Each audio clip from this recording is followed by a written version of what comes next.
É muito bom quando nós somos direcionados e guiados pelo Espírito Santo.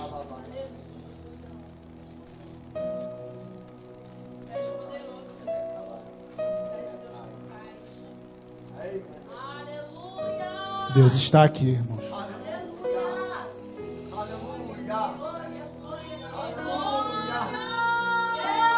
Não a nós, mas ao nome dele seja dado toda a honra e toda a glória nesse lugar. Ele é digno de toda a honra, de toda a glória, de todo o louvor.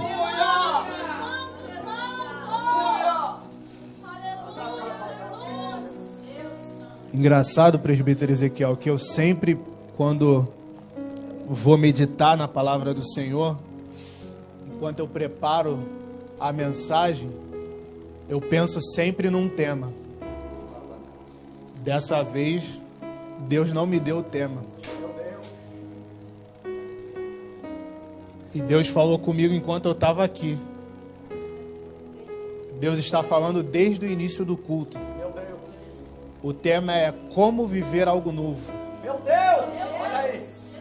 Abra comigo, por gentileza. Meu Deus! Evangelho segundo escreveu Mateus, capítulo é o de número 8. Glória! Nós vamos aprender a viver o novo de Deus com a vida do centurião de Cafarnaum. Glória! Aleluia! Aleluia! A partir do verso 5.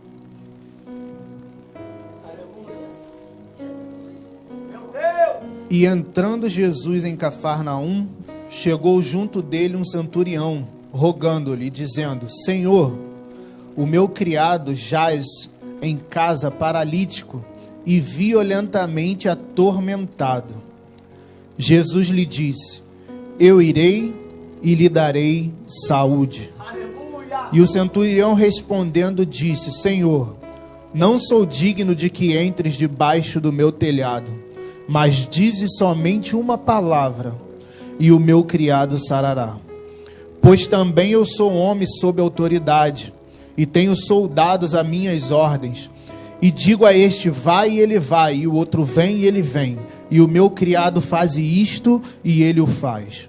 E maravilhou-se Jesus ouvindo isso, e disse aos que seguiam: Em verdade vos digo que nem mesmo em Israel encontrei tanta fé. Mas eu vos digo que muitos virão do Oriente e do Ocidente e assentar-se-ão à mesa com Abraão, Isaque e Jacó no reino dos céus. E os filhos do reino serão lançados nas trevas exteriores. Ali haverá pranto e ranger de dentes. Então disse Jesus ao centurião: Vai, e como creste te seja feito. E naquela mesma hora o seu criado sarou. Senhor, nós te louvamos pela tua presença e pela tua palavra. Muito obrigado, ó Deus, porque tu confirmaste aos nossos corações. Deus, fala comigo, ó Deus, fala conosco. Não aquilo que nós queremos, mas aquilo que nós precisamos ouvir de ti nessa noite. Nos instrua conforme a tua palavra. Muda o nosso ser de dentro para fora. E que nós possamos ser ainda mais cristãos melhores. Em nome de Jesus. Amém. Senta glorificando o nome do Senhor. Sou grato a Deus por essa oportunidade, pela vida do presbítero Ezequiel, sua esposa, pastora dessa igreja. Confesso que é difícil pregar aqui. Esse rapaz soltou uma bomba lá na igreja ontem. Estou pensando nessa mensagem até agora. Vai ficar difícil. Irmão João, os amigos que estão aqui, as missionárias. Uma honra, rapaz. Vim pregar as missionárias. É bom que não enjoa, né? A gente prega no domingo, ensina na terça, tá na EBD. Glória a Deus pela vida de vocês. Meu amigo Marco, não podia esquecer. Deus abençoe, meu irmão. Estamos orando pela sua vida. Meus irmãos, estamos diante de um texto, apenas para que a gente possa fazer aqui uma introdução. Jesus, ele havia ali no capítulo 5, 6 e 7 de Mateus, ele está proferindo assim o Sermão da Montanha.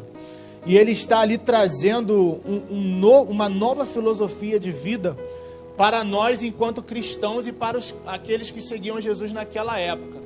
Por quê? Depois do período que nós chamamos de período interbíblico, que foi o período de 400 anos onde Deus não falava com o homem, os escribas fariseus e saduceus daquela época, eles eram os detentores da palavra. Então eles eram responsáveis por interpretar a lei e os profetas e falar para o povo. Eles eram os líderes religiosos daquela nação. Eles eram responsáveis para guiar o povo pelo caminho. Só que, no decorrer da caminhada, começou a acontecer coisas estranhas. Começou a dar errado. Eles eram pessoas, quando começaram, pessoas boas, mas no meio do caminho se desviaram do caminho. Meu Deus. Então a necessidade do Filho do Homem vir e trazer uma nova filosofia de vida. Trazer uma nova forma de vida, uma nova maneira de viver. Porque a maneira de viver que aqueles homens estavam ensinando não era o que condizia com o que a Escritura diz. Aqueles homens estavam falando, mas não estavam praticando o que Deus queria que eles praticassem. Jesus fala diversas vezes no Evangelho que eles eram tidos como hipócritas. O que é ser hipócrita? Eram atores, pessoas que falavam, mas não viviam aquilo que falavam. Pessoas que viviam uma interpretação contínua. Era o mesmo que falar para os outros fazer, mas não viviam aquilo que eles falavam. Colocavam jugo pesado sobre as pessoas que eles mesmos não podiam carregar. E Jesus vem combatendo isso tudo. Por isso que eles falam, Jesus ele tratava com amor os pecadores, tratava com amor aquelas pessoas que necessitavam da intervenção divina, mas contra os hipócritas, aqueles fariseus e saduceus, eles eram incisivos. Jesus era duro com eles, porque eles eram responsáveis para levar o conhecimento de Deus àqueles que não tinham. Então eu já começo a entender, presbítero Ezequiel, ainda sobre aquilo que você falou ontem, que com os líderes Jesus ele é mais duro. Com os líderes ele cobra mais. Por quê? Porque está liderando uma nação, está liderando pessoas que devemos conduzir até o céu, pessoas que vamos prestar contas. E muitas vezes nós achamos que líderes são só aqueles que estão com o microfone aqui na frente, mas todos nós somos chamados para liderar em alguma área da nossa vida. Lideramos na nossa casa, lideramos no trabalho, lideramos no nosso bairro, porque nós somos cristãos, nós levamos a presença. Presença que transforma, presença que liberta, presença que cura. Então, como foi dito aqui no início, ser cristão aqui dentro é muito fácil, mas como nós temos sido vistos lá fora? Meu Deus. Olha aí, pai. Porque Jesus, por onde ele andava, havia cura. Por onde ele andava, havia libertação. Quando ele chegava, o lugar era transformado. Quando ele chegava, o ambiente mudava. Por quê? Por causa da presença dele. E hoje ele nos chama nessa responsabilidade de vivermos intensamente a palavra, o amor de Cristo, de levar essa presença genuína para fora das quatro paredes, e assim levar essa presença que cura, essa presença que arrasta a multidão, essa presença que transforma, que liberta o cativo, que transforma o ambiente, que chega no nosso lar e muda a presença. Então Jesus ele vem proferindo o sermão da montanha, e é muito interessante que quando ele começa a falar sobre essa mudança de vida, quando ele começa a falar que não devemos apenas falar, mas viver o amor, quando ele acaba o sermão da montanha, que ele desce, ele começa a fazer tudo aquilo que ele havia falado, e começa a ver várias curas.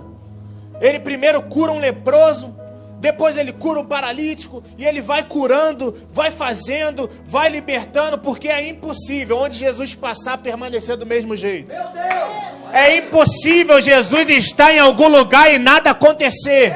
É impossível aonde Jesus está não acontecer nada diferente, não acontecer algo novo. Eu quero declarar que essa presença que está aqui, ele é suficientemente poderoso para fazer algo novo em nossas vidas. Ele pode transformar o que está morto em vida. Ele pode transformar o enfermo em dar cura. Nessa noite, creia que ele tem poder para fazer. E ali nós chegamos nesse capítulo 8, onde a Bíblia nos afirma que ele chega em Cafarnaum. Cafarnaum no original quer dizer Vila da Compaixão. E a Bíblia diz que várias vezes Jesus gostava de estar em Cafarnaum. Então eu já quero tirar um ensinamento aqui para nós. Aonde tem compaixão, Jesus está. Meu Deus! Aleluia! Aonde tem compaixão, Jesus habita ali. Porque não adianta a gente dizer que serve a Deus, que é um Deus misericordioso e de compaixão, mas não temos compaixão para com os nossos irmãos. Não temos misericórdia para aqueles que precisam de misericórdia. Então, se nós queremos manifestar a presença e o amor de Cristo, nós precisamos ter compaixão pelo próximo. Nós precisamos ser misericordiosos. E ali a Bíblia diz que ele chega em Cafarnaum e chega ali naquela multidão, um centurião, e ele não chega sozinho. No Evangelho de Lucas nós vamos ver esse mesmo relato, onde ele é um pouco mais minucioso naquilo que ele traz para entendimento bíblico. Ele fala que alguns servos chegam para junto de Jesus, e ali quando o centurião começa a falar com Cristo, não só ele, mas os servos e também os fariseus, aqueles escribas que estavam próximos de Jesus, também intercedem pelo centurião. Meu Deus! Olha que interessante. Não era comum naquele tempo os israelitas terem amizade ou proximidade com o centurião. Centurião quer dizer que é um homem que comandava aproximadamente 100 homens ou mais. Ele era um gentil, ele era um general romano que comandava pessoas. Então muitos centuriões não eram tidos com bons olhos pelos israelitas, mas esse centurião era diferente. Porque a Bíblia diz, lá em Lucas, que ele ajudava os da sinagoga com a edificação. Ele tinha compaixão pelas pessoas. Ele ajudava as pessoas. Ele era um homem de fé. E ali aquele centurião, com essas atitudes, sem querer nada em troca, ele começa a receber algo que ele nunca imaginaria de receber. E nós começamos a entender a lei da reciprocidade. Nós começamos a entender a lei da semeadura. Por quê? Não podemos fazer algo querendo receber algo em troca. Meu Deus! O que nós estamos vivendo no mundo de hoje? As pessoas já fazem querendo receber algo. Faz porque lhe convém. Faz porque quer ser visto. Faz porque quer ser reconhecido. Mas só que esse homem, quando fez, ele não queria nada. Ele apenas fez pelo prazer de se compadecer pela dor do próximo. Meu Deus! Então nós precisamos entender que tudo aquilo que nós plantamos, nós colhemos. Isso é fato. As pessoas falam assim, um dia na glória vai receber. Não. Aquilo que nós plantamos aqui, nós vamos receber aqui. Eu creio. Aleluia. Aquilo que nós fazemos pelos nossos irmãos aqui, nós vamos receber aqui. Meu Deus. O que nós vamos receber lá na glória é aquilo que nós plantamos na glória. Aquilo que é plantação espiritual. Mas aquilo que nós plantamos aqui, materialmente falando, nós vamos receber aqui, seja para o bem ou seja para o mal. Então, o que nós estamos plantando aqui? Olha aí, Deus. Glória. Eu costumo dizer que se nós não estamos nos agradando da nossa vida hoje, é resultado da nosso plantio lá atrás. Meu Deus. Olha aí. Meu Deus. Então, quer mudar o seu futuro, não está se agradando de hoje, quer viver algo novo, começa a plantar hoje. Meu Deus. Começa a fazer a diferença hoje, não espera para amanhã não. Eu quero viver o sobrenatural. Então o que você tem plantado hoje? Eu quero viver o novo de Deus. O que nós temos plantado hoje no reino? Porque o evangelho do nosso Senhor Jesus Cristo é renúncia. Muitas vezes nós queremos viver o sobrenatural, o novo de Deus, mas não queremos renunciar às nossas vontades. Não queremos renunciar à nossa carne. Não queremos renunciar àquilo que Ele fala que nós não podemos fazer. Se nós plantamos no Espírito, nós vamos colher no Espírito.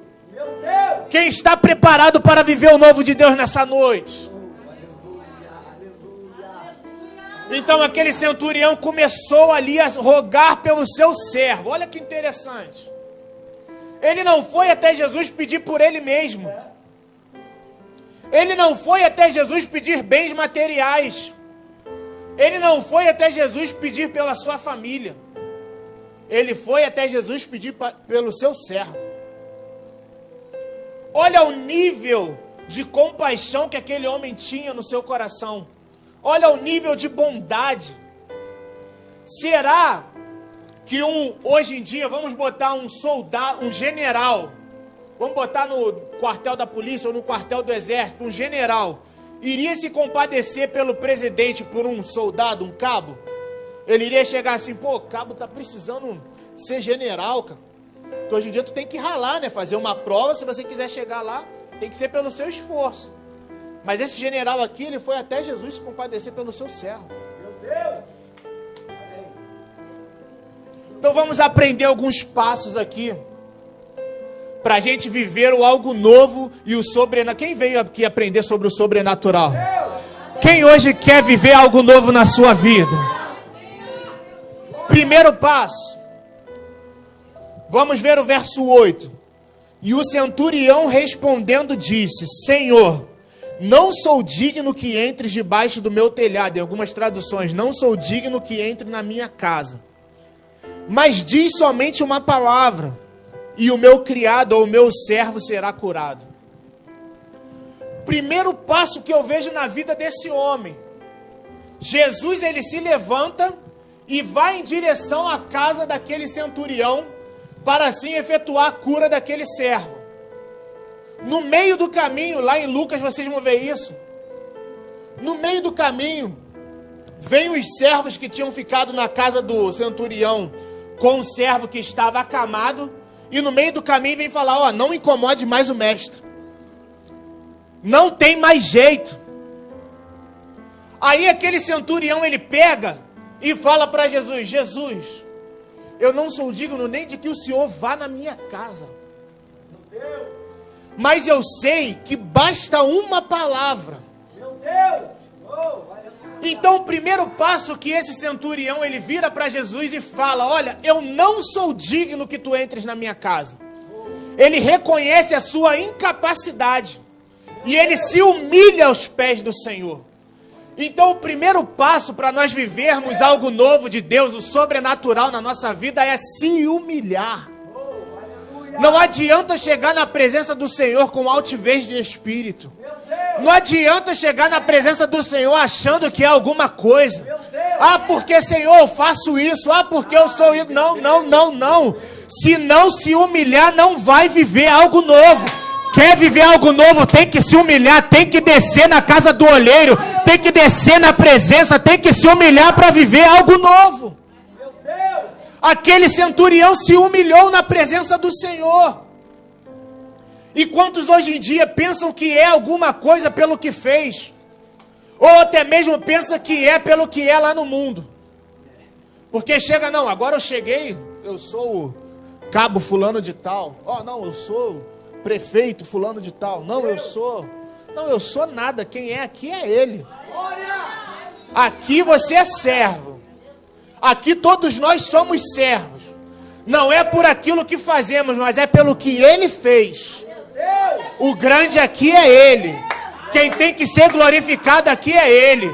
Quem é digno de honra, de glória e de louvor aqui é ele.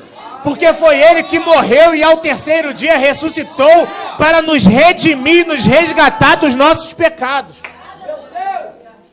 Então, para viver o novo, nós precisamos nos humilhar. Descer. Tá difícil? Desce um pouco mais. Tá complicado? Continua descendo. Não tem mais jeito? Se humilha. Porque vem a notícia só assim, ó, não tem mais jeito não, larga de mão. Ó, teu filho não tem mais jeito. Teu marido, ó, abandona.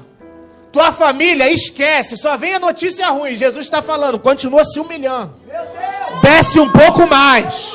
Se humilha porque eu vou entrar. A Bíblia diz que os humilhados serão exaltados. Aquele que se humilha alcança misericórdia. Então vale a pena, para viver o novo de Deus, se humilhar na presença do Senhor.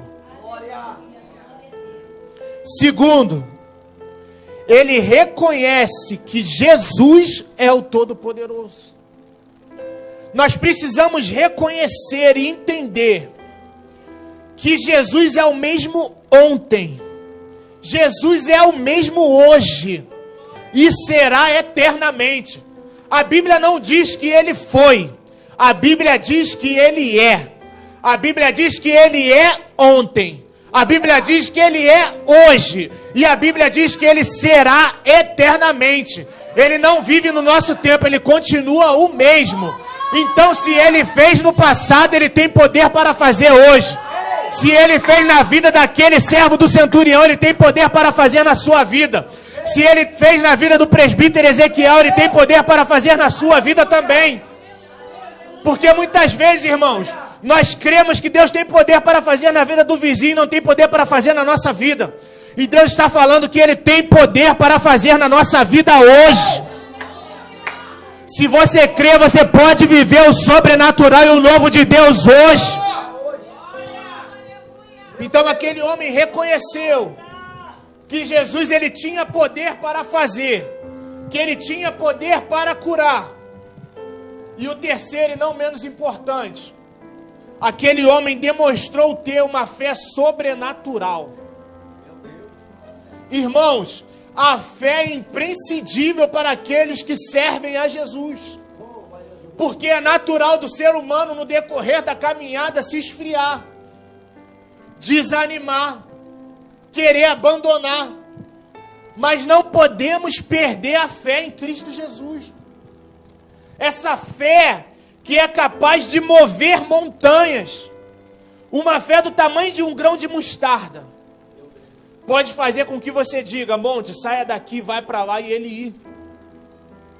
Então a fé é importantíssimo na vida do cristão. Meu Deus. Sem fé, a Bíblia diz que é impossível agradar a Deus. Meu Deus. Olha que contexto maravilhoso que esse homem diz. Aquele homem estava cercado de líderes religiosos que deveriam ter fé em Cristo e não tinham. Aquele homem estava cercado por uma multidão que estava em volta de Jesus, mas não cria quem era Jesus. Meu Deus. E aí aquele homem vem totalmente de fora, que não tinha nada a ver com o evangelho. E Jesus olha e fala assim: olha, nem em Israel, que é quem está aqui, Meu Deus. eu encontrei tanta fé como a desse moço. Meu Deus. Olha aí. Olha o tamanho da fé desse homem. Foi capaz de ser maior do que a fé dos antepassados, daqueles israelitas que estavam naquele lugar. E aquele homem alcançou a cura para o seu servo mediante a sua fé. Meu Deus. E eu quero te dizer nessa noite que se você tiver fé, Deus vai mover o impossível ao teu favor. Ele pode fazer na vida dos seus através da sua fé. Ele pode alcançar aonde ninguém pode alcançar através da sua fé. Então creia nessa noite que se você crê, o impossível vai acontecer. Se você crê, você vai viver o sobrenatural. Se você crê, você vai viver algo novo na sua vida. Então somente você precisa crer e Cristo irá fazer. Deus. Aleluia. E ali Jesus fala para aquele homem. Olha o que aquele homem fala para Jesus: olha, Senhor, eu não sou digno que tu entres nem na minha casa, mas basta uma palavra tua, pois eu também sou homem sob autoridade, e tenho soldados sobre as minhas ordens. E digo a este: vai, e ele vai. E digo a outro: vem, e ele vem. E ao meu criado: faz isso, e ele faz. Nós precisamos entender algo também importantíssimo com essa palavra. Nós precisamos entender o que é submissão à autoridade. Porque se tem uma coisa que esse homem entendia, era sobre autoridade. Porque aquele homem tinha poder e autoridade no mundo físico. Por quê? Porque ele, debaixo do imperador, ele tinha pessoas que ele comandava. E ele falava para fazer alguma coisa e aquelas pessoas iam. Ele falava, vai lá, faz isso para mim. As pessoas iam. Por quê? Porque ele era autoridade. Mas mesmo ele sendo autoridade, ele reconheceu uma autoridade que era maior do que ele. Ah, não, você não pegou isso aqui não. Eu vou repetir. Mesmo aquele homem tendo autoridade na terra, ele encontra com alguém que tem uma autoridade maior do que a dele, que é uma autoridade espiritual.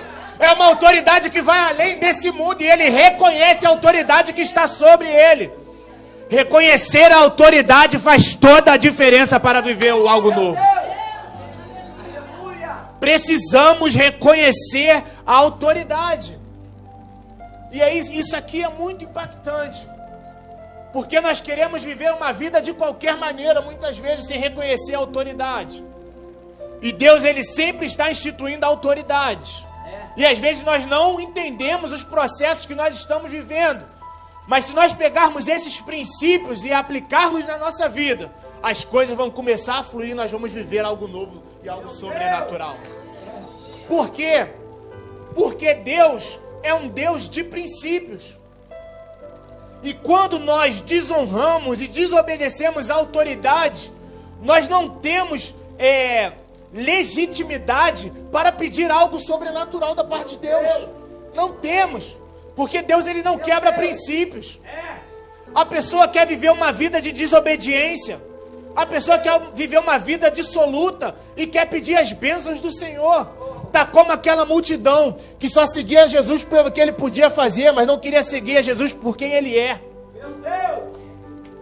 Então reconhecer princípio de autoridade é andar em obediência. É andar nos padrões da palavra. As pessoas querem as bênçãos de Deus, mas não querem obedecer ao líder. Meu Deus! Não quer obedecer ao pastor da igreja ou à pastora. Não quer obedecer ao líder de jovens que foi constituído como líder. Não quer obedecer. Não. Peraí. Deus não quebra princípios. Meu Deus! Se nós queremos alcançar o sobrenatural e viver o novo, nós temos que reconhecer a autoridade. Meu Deus! Olha aí, pai. Porque muitas vezes nós falamos que nós servimos a Deus. Não. Deus é meu líder, Jesus, eu sirvo a Jesus. Mas aí o Senhor instituiu a liderança e a gente não quer obedecer. Meu Deus! Então o conceito de autoridade, o princípio de autoridade tem que ser vivido e praticado para viver o algo novo de Deus na nossa vida. Eu tenho certeza que quando nós passarmos a obedecer e a praticar esses princípios vividos por esse homem, nós vamos alcançar o sobrenatural e o novo que ele tem para as nossas vidas. No contexto de fé que esse homem ele estava atravessando, eu me lembro que fé não é somente ter fé para dizer à montanha, sai daqui e vai para lá, não. Mas ter fé também é ter tão somente a convicção de que aquele que me falou para chegar do outro lado, me vai fazer permanecer no barco para chegar lá. Meu Deus! Olha que interessante. Jesus, ele disse para os discípulos certa feita, atravesse para o outro lado. E ele foi orar no monte. Quando chegou lá, quando chega a quarta vigília da noite, as ondas estão assolando o barco e vem a tempestade. Só que Jesus já tinha dado uma ordem, passe para o outro lado. Meu Deus. E aí os discípulos começam a ficar aterrorizados. A Bíblia diz que eles pensam que é um fantasma quando Jesus está chegando perto. E aí Pedro, impulsivo, ele fala assim, Senhor, se é tu mesmo, manda-me ir ter contigo. Jesus falou, sou eu, vem. E aí Pedro vai. Quando Pedro vai, ele dá alguns passos e começa a afundar. E aí Jesus vê que ele está afundando, ele clama, Jesus pega e levanta ele de novo. Só que quando levanta ele de novo, caminha com ele de volta para o barco. Meu Deus! Então, não pensa que ter fé é apenas você abandonar o barco e caminhar por cima das águas, não. Meu Deus! Ter fé é ter fé para continuar dentro do barco até chegar do outro lado onde Jesus falou que você chegaria. Jesus não mandou Pedro sair do barco. Pedro saiu porque ele desafiou o mestre. Meu Deus! Olha aí. Tem gente que está querendo ter fé para sair do barco e Deus estava falando, ó, fica no barco. Meu Deus! Não abandona o barco não. Você quer chegar do outro lado, continua no barco. Porque é no barco que você vai chegar lá do outro lado. Tem gente que começa a desanimar, vou sair da igreja. Não quero mais não, aconteceu um probleminha. O vento se levantou, a tempestade bateu, tá querendo desanimar e sair do barco. Você vai afundar. Meu Deus! Olha aí. Fora do barco você vai afundar. Meu Deus! Você pode ter até um pouco de fé para continuar um determinado tempo fora do barco, olhando para Jesus. Perdeu a visão do mestre e começa a afundar. Meu Deus! Olha aí, pai. Porque Pedro, ele começou a caminhar com fé, mas ele ainda não tinha estrutura para continuar fora do barco. Meu Deus! Então, para chegar do outro lado, aonde Deus quer que a gente chegue, tem que continuar dentro do barco. Deus! Então, muitas vezes nós temos fé para fazer, fé para... Mas na hora que Deus fala assim, ó, continua dentro do barco que você vai viver algo novo e chegar no sobrenatural, a gente quer pular fora do barco. Então Deus está falando conosco nessa noite, não pula fora do barco não. Eu tenho algo novo para te dar nessa noite. Eu tenho algo sobrenatural para você viver enquanto você estiver dentro do barco. Porque aquele que prometeu é fiel para cumprir. Se ele falou que você iria chegar do outro lado, dentro do barco, continua dentro do barco que você vai chegar do outro lado. Creio! Aleluia! E para concluir nessa noite, gostaria de te pedir para se colocar de pé. Glória, glória! Talvez devido às circunstâncias da vida, devido aos vendavais, devido aos problemas, você tenha se afastado dos caminhos do Senhor e tenha pulado fora do barco. Ou talvez você ainda não serve ao nosso Senhor e Salvador Jesus Cristo, como aquele centurião que ainda não servia ao mestre, mas reconheceu que ele tinha poder para transformar a história do seu servo. E esse Jesus que nós pregamos aqui nessa noite, ele tem poder para transformar a sua vida e fazer você viver algo novo. Tem alguém que quer se reconciliar com Jesus nessa noite, voltar para o Senhor? Ou tem alguém que quer aceitar o Mestre nessa noite? Essa é a sua oportunidade. Ele te trouxe aqui nessa noite porque ele disse para mim e para nós nessa noite que Ele tem algo novo para as nossas vidas. Só que nós precisamos estar dentro do barco. Tem alguém para Jesus nessa noite? Essa é a sua oportunidade. Tenha fé e creia que Ele te trouxe aqui nessa noite para você viver o sobrenatural. Glória a Deus! Aleluia! Se não tem, eu peço aos irmãos que coloquem a mão nos seus corações. Nós vamos orar. Aprove o Senhor estarmos aqui nessa noite para ouvir essa mensagem que transformou e transforma a minha vida e transforma nossas vidas nessa noite. Deus, nós te louvamos. Tributamos a ti toda a honra e toda a glória nessa noite, pois tu és digno, Senhor, de ser adorado nesse lugar. O que seríamos de nós, Senhor, se não fosse o Senhor nas nossas vidas? Nós somos totalmente dependentes do Senhor. E assim como aquele centurião, ó Deus, reconhecemos a nossa incapacidade.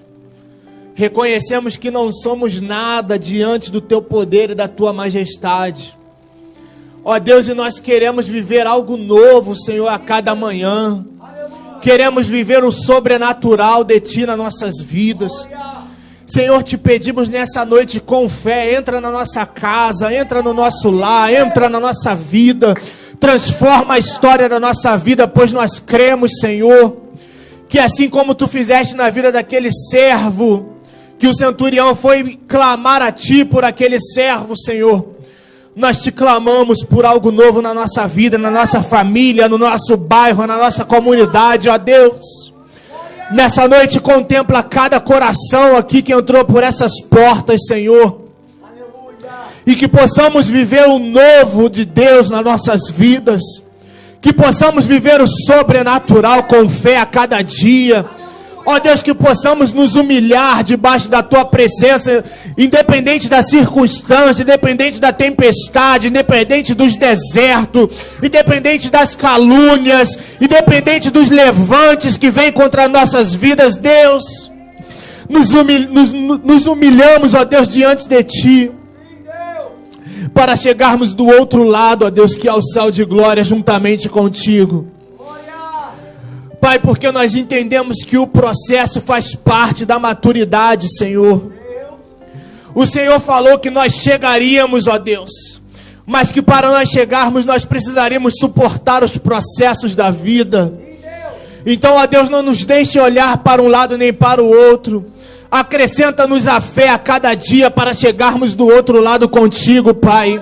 E que nós possamos permanecermos sempre no barco, olhando para Ti, olhando para a promessa que o Senhor nos fez, que nós chegaríamos lá, independente se o Senhor curaria, independente que se o Senhor fizesse qualquer coisa na nossa vida, nós chegaríamos lá.